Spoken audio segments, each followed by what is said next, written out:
They'll work here throughout the year, and then they'll spend the winter here. So basically in the winter they can't leave because the conditions are too difficult for that.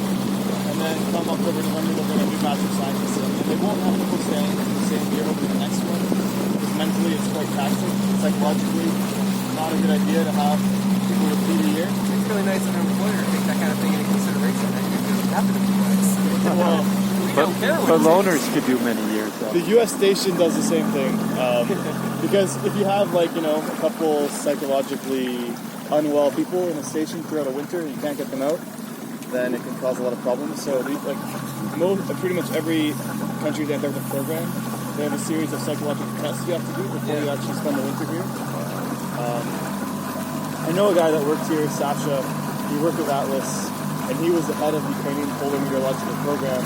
And he worked here for 12 years, but he worked 6 seasons here over 12 years, so every other year.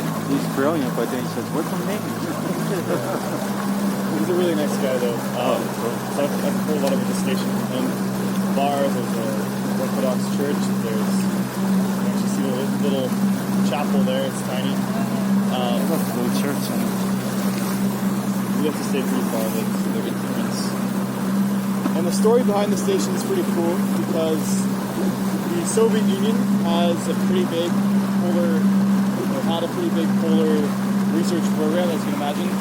Russia has a very big Arctic. The Soviet Union had a very big Arctic. But they still, Russia still studies quite extensively today. And they also set up some Antarctic research stations. The Soviet Union was very active in Antarctica. They were big participants in whaling. They were also harvesting a lot of krill.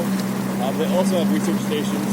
Vostok Station is one of the most important research stations in Antarctica. So Ukraine, during the Soviet Union, was a very important Soviet for academic purposes, with a lot of big universities, scientific institutions, research institutions in Ukraine, places like Kiev, Odessa, and so on. So when the Soviet Union fell apart at the end of the 80s, a lot of very talented Ukrainian polar researchers were out of work. So it just so happened that the British, this used to be a British station, were wanting to decommission and get rid of the station, but decommissioning a station is quite expensive because they have to remove everything. So they just gave the station to the Ukrainians instead. For free? Yeah, for free. And it was good for Britain as well because they didn't have to pay for decommissioning. Yeah. But also NATO was very interested and is still interested today, improving their relationship with Ukraine. So this was something they did in the 90s to gesture of goodwill. So, Craigslist post, yeah. And who enforces if another country wants to take over here? The UN does that? If they wanted to take over? Let's say some country If they send a warship in, wants to try to take Antarctica. Who's going to stop them now? the Antarctic Treaty does. So. But who enforces that? The UN? Yeah, it's enforced under international law, so the UN would be one. But all the major... All the countries would lead to fight that. Yeah, you have every major country